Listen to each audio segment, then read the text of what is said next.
What's up guys, and this is it. What you're looking at is the Samsung Galaxy Note 20 Plus. We have seen some previous drawings, but this is the actual deal coming from OnLeaks. Based on the official CAD information, this is how Samsung's next beast will look like. The device overall does look very similar to the last year's Galaxy Note 10 Plus, but there are some important design changes. First up, Samsung has changed the button placement from the left-hand side to the right-hand side compared to the last year's model. This is the right position for your power and volume rockers to be at. Towards the bottom, the S Pen is now on the left-hand side compared to the right.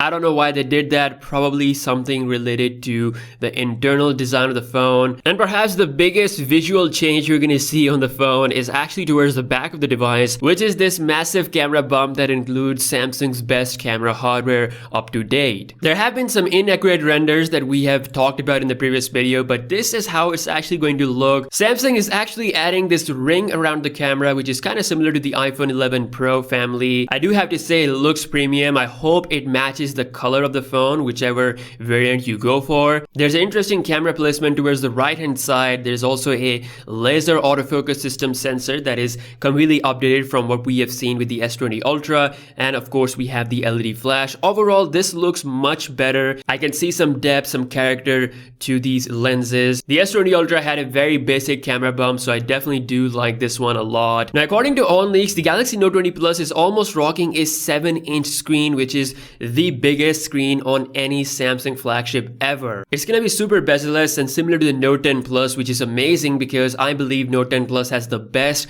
smartphone design, or the best Samsung smartphone design, you can say. It will be the first smartphone to rock a 120Hz display with the LTPO technology. Now, since the Note 20 Plus is 7 inches, we might actually see the Note 20 coming at 6.7 inches that we have talked about in the previous leak. Although I'm not 100% sure about that because it was not leaked by OnLeaks. So the Note 20 design is still something that I would expect to see leaking in the coming days. What I did absolutely love is a flat display. I know a lot of people out there who prefer a flat display, so this is gonna be for those who don't want the edge. Yeah, this is your Galaxy Note 20 Plus in almost full glory. As always, the official product will look better than renders, but I gotta say, this is a pretty good execution. Also, Samsung has taken an interesting decision when it comes to the battery of the Galaxy Note 20 Plus. It's rocking a 4500 mAh cell. We all expected that the Note 20 Plus will have at least 5000 mAh battery, but it's actually rocking a little less than that. Now, some people are already disappointed, but you guys need to remember that Samsung is shipping the Galaxy Note 20 Plus with the industry first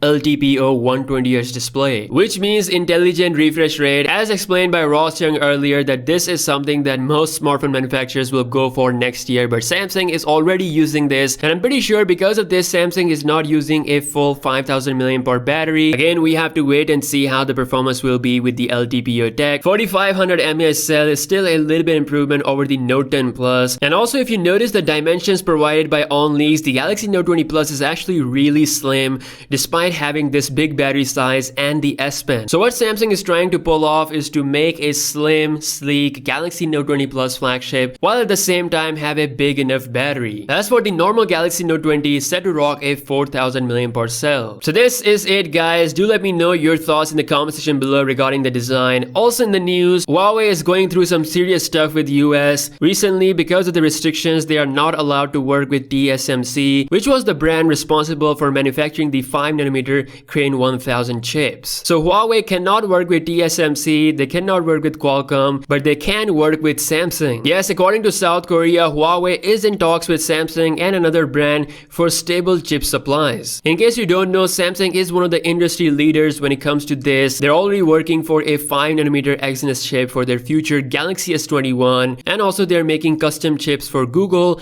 which will power the Pixel 6 devices next year. So seeing all this, Huawei can actually be Samsung's next customer. They already buy 8.1 billion worth of DRAM and NAND flash memory from Samsung every year. Samsung is also responsible for giving OLED displays, so really, I mean, Samsung can score pretty big here if they nail this deal. So that's all in the news. Let me know your thoughts in the comment section below. Do you like the design? What type of colors you would like to see? Leave a comment and I'll see you guys in the next one. Peace out.